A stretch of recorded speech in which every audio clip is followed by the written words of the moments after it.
इस प्रथम लेक्चर में हम जानेंगे कि लोक प्रशासन क्या है, का क्षेत्र कितना व्यापक है या किस प्रकार का उसका क्षेत्र है और वो क्या महत्व रखता है। तो चलिए शुरू करते हैं। लोक प्रशासन शब्द का प्रचलन 17वीं सदी में सर्वप्रथम यूरोप में हुआ था। यहाँ लोक का अर्थ है सरकार। इस प्रकार लोक प्रशासन एक प्रकार का सरकारी प्रशासन होता है जिसमें अधिकारी तंत्र व नौकरशाही की महत्वपूर्ण भूमिका होती है। अर्थात लोक प्रशासन में वे सारे कार्य आते हैं जिनका उद्देश्य सार्वजनिक नीतियों को पूरा करना होता है। अर्थात लोक प्रशासन अगर हम समझें तो कह सकते हैं कि लोक प्रशासन में जो है वो सरकारी तंत्र की महत्वपूर्ण भूमिका होती है। सरकारी अधिकारी, सरकारी संस्थाएं सभी आदि लोक प्रशासन की परिधि में ही आते हैं। वस्तुतः जनता के कल्याण व विकास हेतु प्रशासन द्वारा अनेक कार्य किए जाते हैं। उदाहरण स्वरूप जैसे शिक्षा उपलब्ध कराना, शांति व्यवस्था बनाए रखना, स्वास्थ्य सेवाएं उपलब्ध कराना, बिजली पानी सफाई की व्यवस्था करना, राजस्व एकत्र करना आदि समस्त कार्य लोक प्रशासन की परिधि में आते हैं। इस प्रकार कल्याणकारी राज्य की अवधारणा को मूर्त रूप देने में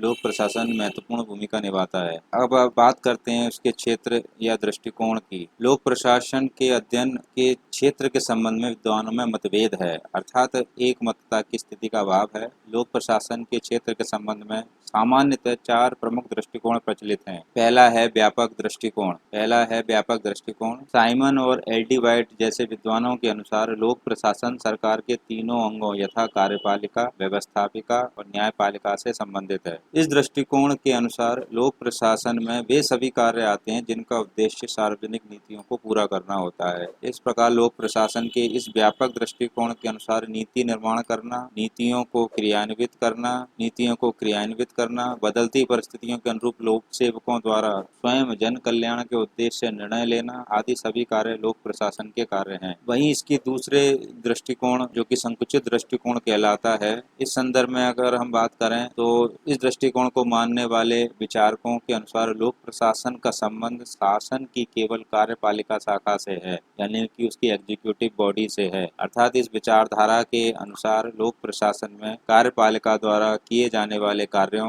व उनकी कार्य पद्धति के अध्ययन को सम्मिलित किया जाता है। वहीं इसका जो तीसरा दृष्टिकोण या क्षेत्र है जिसे हम पोस्टकॉप दृष्टिकोण के नाम से जानते हैं, ये लूथर गुलिक द्वारा प्रतिपादित है। यह दृष्टिकोण लोक प्रशासन के क्षेत्र में प्रबंध के कार्यों को सम्मिलित करता है, अर्थात समस्त प्रबंधकीय कार्यों को जैसे नियोजन, संगठन, कार्मिकी, निर्देशन, समन्वय, बजटिंग आदि को लोक प्रशासन के क्षेत्र में लागू करने पर बल देता है। लेकिन यह दृष्टिकोण लोक प्रशासन के क्षेत्र में अत्यंत संकुचित दृष्टिकोण माना जाता है। यहाँ पोस्ट कॉर्प से आशय है P for planning, O for organisation, S for staffing, D for direction, O for coordination, R for reporting and B for budgeting. वहीं इसका चौथा महत्वपूर्ण जो दृष्टिकोण है वो लोक कल्याणकारी दृष्टिकोण या आधुनिक दृष्टिकोण है। लोक प्रशासन के इस आधुनिक दृष्टिकोण के समर्थकों का मानना है कि वर्तमान समय में राज्य का स्वरूप लोक कल्याणकारी हो गया है, तो लोक प्रशासन का क्षेत्र भी उसी के अनुरूप जनता के हित व कल्याण का होना चाहिए। प्रशासन का मूल कर्तव्य जनता की सेवा करना है। यह दृष्टिकोण इस विचार पर आधारित है। इस प्रकार लोक प्रशासन का क्षेत्र जनता के हित व जन कल्याण के समस्त कार्यों तक फैला हुआ है। एल.डी. वाइट जैसे विद्वान इसी कारण लोक प्रशासन को अच्छी जिंदगी का साधन मानते हैं। वर्तमान में लोक कल्याणकारी राज्यों के बढ़ते कार्य क्षेत्र के कारण लोक प्रशासन का क्षेत्र अत्यंत व्यापक हो गया है। स्पष्ट है, बदलते परिदृश्य के अनुसार अन्य सामाजिक विज्ञानों का प्रभाव भी लोक प्रशासन पर पड़ा है।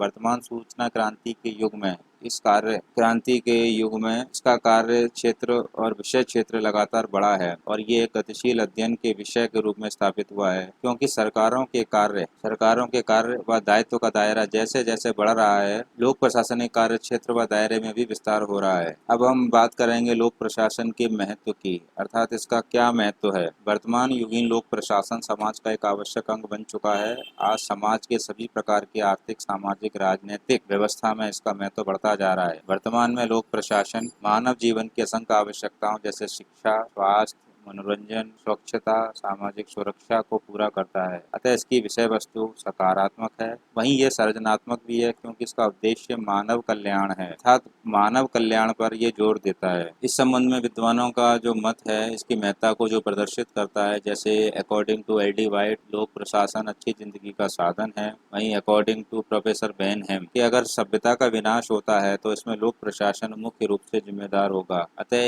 इन दोनों विद्वानों के ये कथन ये दर्शाने के लिए काफी हैं कि लोक प्रशासन वास्तव में क्या महत्व रखता है। भारत जैसे विकासशील देश के संदर्भ में, जो कि अनेक सामाजिक व आर्थिक समस्याओं से ग्रस्त है, उसके लिए लोक प्रशासन का सर्वाधिक महत्व है, क्योंकि लोक प्रशासन ही वह साधन है जिसके द्वारा समाज में परिवर्तन लाए जाते, इसलिए इसे सामाजिक परिवर्तन का यंत्र माना जाता है। वहीं प्रशासन के एक उपकरण के रूप में लोक प्रशासन की स्वीकार्यता सर्वोपरि है, अर्थात देश में शांति व्यवस्था, कानून की स्थापना, नागरिकों की सुरक्षा, संपत्ति की सुरक्षा प्रदान करना आदि में सर्वाधिक महत्वपूर्ण कार्य है, और यह कार्य लोक प्रशासन भली भांति करता है। यह सोचना भी एक भूल है कि लोक प्रशासन का ये विनियामक कार्य स्थिर है, बल्कि यह तो आधुनिक सभ्यता की बढ़ रही जटिलताओं के साथ लगातार बढ़ रहा है। एक अन्य कारण से भी लोक प्रशासन का महत्व है, वह है इसका राष्ट्रीय स्वरूप। चाहे उत्तर हो या दक्षिण, पूर्व हो या पश्चिम, प्रशासनिक तंत्र सभी जगह तैनात है। यह देश की एकता और अखंडता के लिए अत्यंत महत्वपूर्ण है। इसका